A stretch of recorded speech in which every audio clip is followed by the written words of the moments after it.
Just going to watch it one more time. Sam Maxima running it long. Sam Maxima cutting through to hits the shot. Yeah. Come on! Mine's not long enough to actually do it. And that might do it. Get in.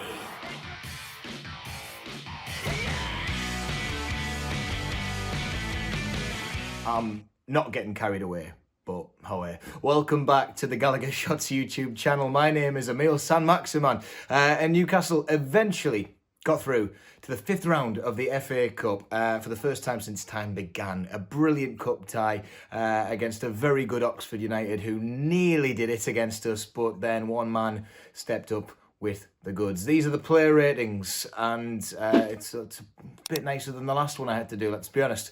Carl Darlow was in net and did a decent job. He's had a good little go in the cup games this year. It's nice to see that we've got a good reserve keeper in there. It's a shame he couldn't quite push their first goal out, but it's safe to say that if those goals hadn't gone in for Oxford, we wouldn't have got the glorious moment at the end of our man doing the helicopter. I love Newcastle fans.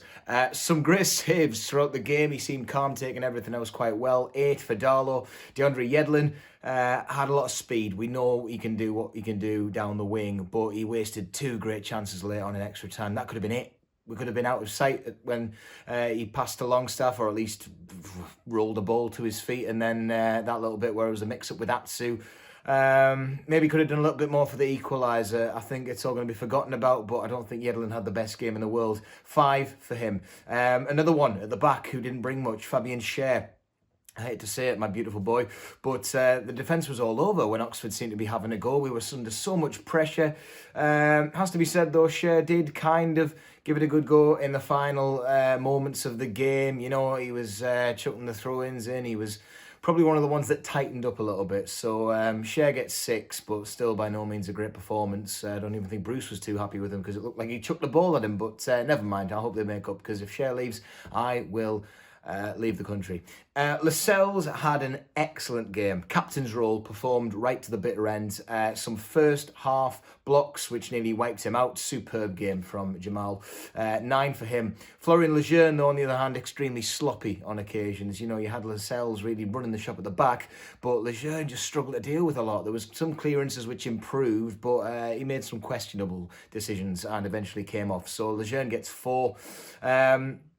And similarly, Matt Ritchie, who had a very poor game, he gave away the first free kick. See, I'm all over the place. I'm having heart attacks every second here.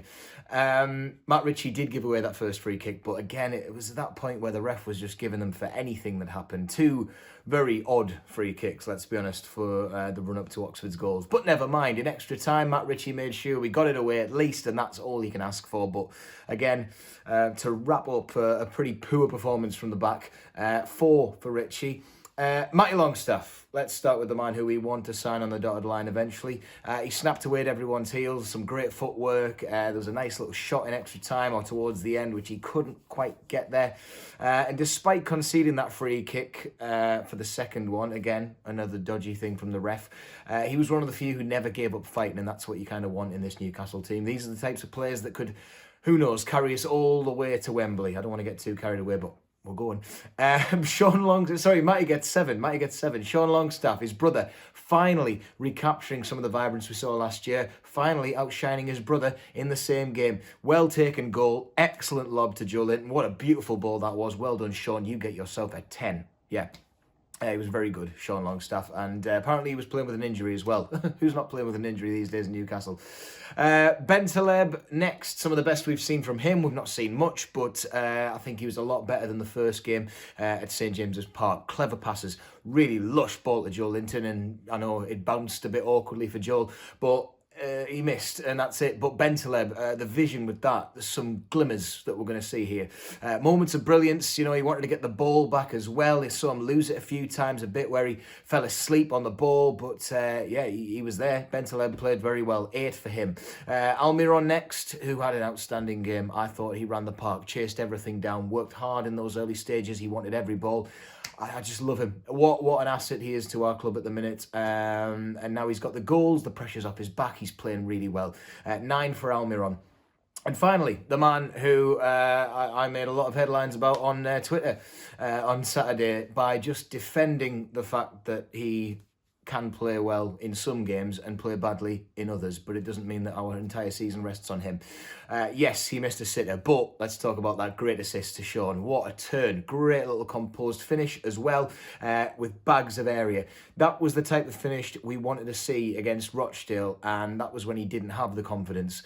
Let's hope that the goal against Rochdale, that goal there, and a few of the moves in that game are going to lead to more and more. We have to get behind our man. We lost a lot when he went off the pitch, but he impressed me, and it's a travesty that we don't have any replacements up front at the minute, but let's hope the break sorts that. Joe Linton, 9 for this week, and yeah, just... he doesn't have to have a bad game every week. It proves the point, doesn't it?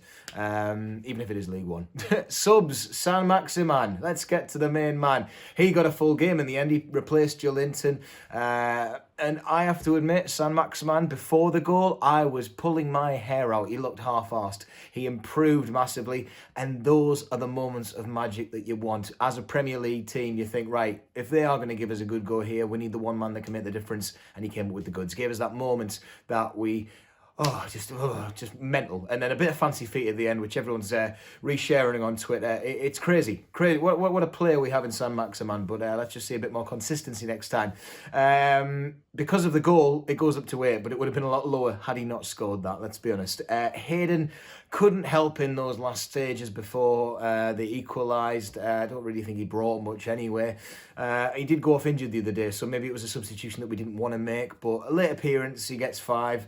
Clark gave us a very good presence in the final stages. I have to say that I was confident when Clark came on. Yes, it's a like-for-like substitution, but I thought we looked more solid. He batted everything away. I thought he was decent, like, in those last few bits. 8 for Clark. Atsu finally, who I give a hard time quite a lot, but in this game, in the cup games against lower opposition, he was pretty instrumental in giving us that final go against Oxford.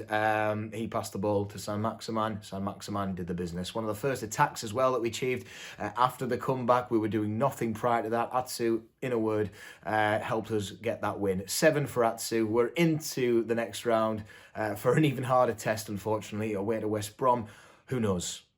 For now, merci Alan.